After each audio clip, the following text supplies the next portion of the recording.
Добро утро, колеги. Да, се наоѓаме на улицата Никола Карев ова утро или подобро да ве асоцирам, улицата која што се наоѓа веднаш до меѓуградската автобуска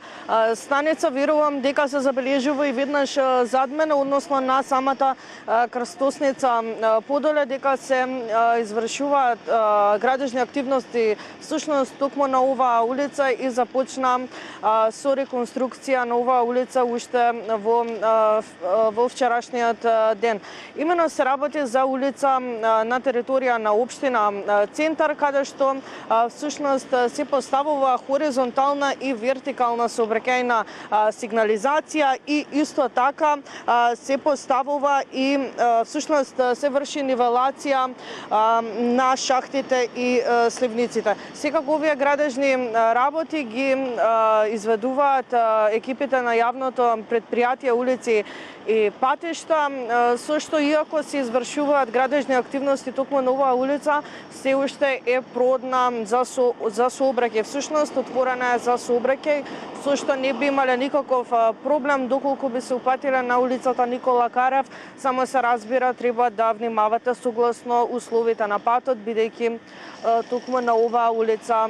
се работи. На оваа улица, иако се работи, иако е отворена за сообраќај, нема голем број на возила, за разлика од зборувам овој дел на улицата, за разлика од самиот почеток, односно од кај бензинската МАК Петрол, па дури и подоле од неа, можам да кажам дека има премногу возила и премногу метеж и како резултат на тоа буквално стоевме во место некои десетина минути и се беше во сообраќајот, што би се рекло тргни застани. Ваков хаос во сообраќајот како на оваа крстосница не сум видела во овие вклучувања, односно кога изостуваме во сообраќајот, а оваа слика не ја видов ни во вчерашното вклучување кога известувавме токму од булеварот Гоце Делчев, а знаеме дека булеварот Гоце Делчев е булевар кој што има секогаш голема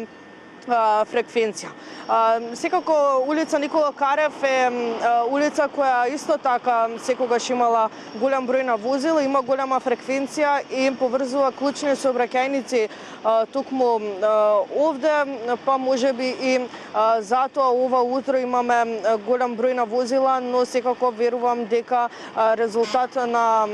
тоа што има голем број на возила можеби се и самите градежни активности кои што се извршуваат токму овде. Секако метеж во раните утренски часови, првата концентрација на метеж ја имаме и на булеварот Александар Македонски, оттаму може да се напоменат и булеварот Илинден, крстосницата кај Црвениот крст, кај владата, кај Соборниот храм, кај Собранијата, тие се тие точки каде што имаме најмногу метеж во сообраќајот во овие рани утренски часови. Може да се спомене и улицата Свети Кирил и Методи во насоката всушност кон булеварот Водњанска. Тие се тие крстосници каде што имаме најмногу метеж, но одовде од оваа крстосница и од оваа улица ние потврдуваме всушност дека има голем број на возила и доколку можете, ви апелирам всушност да ја одбегнувате оваа крстосница. Кога станува збор за сообраќајни прекршоци, се надевам дека самиот метеж овде и големиот број на возила нема да предизвика да се случуваат сообраќајни незгоди, возачите да прават сообраќајни прекршоци, но според последните анализи, зборувам за сите оние жители во Бутел, според последната анализа која што е спроведена во Бутел, за само 4 часа, всушност од 16 часот до 20 часот биле санкционирани 70 возачи, од кои 19 возачи возеле, односно управувале со самото возило без поседување на возачка дозвола, 4 санкции за измината важност на сообраќајната дозвола. Исто така 7 мерки за возење под дејство на алкохол, 6 санкции за непрописно вградени фоли. Ова се всушност дел од овие прекршоци кои што ги кажав се и најчестите кои што се правот од страна на учесниците во сообраќајот, па секако и ова утро ќе апелираме колку што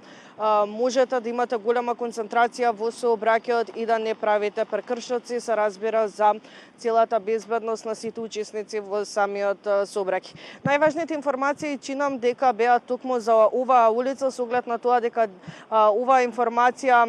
би била важна за сите оние жители на Скопје и сите оние кои што најмногу се упатуваат кон овој дел на градот. Уште еднаш за крај ќе апелирам, доколку се упатувате на оваа улица Никола Карев, каде што се вршат самите градежни активности, токму овде на почетокот на крстосницата, апелирам на големо внимание согласно условите на самиот пат.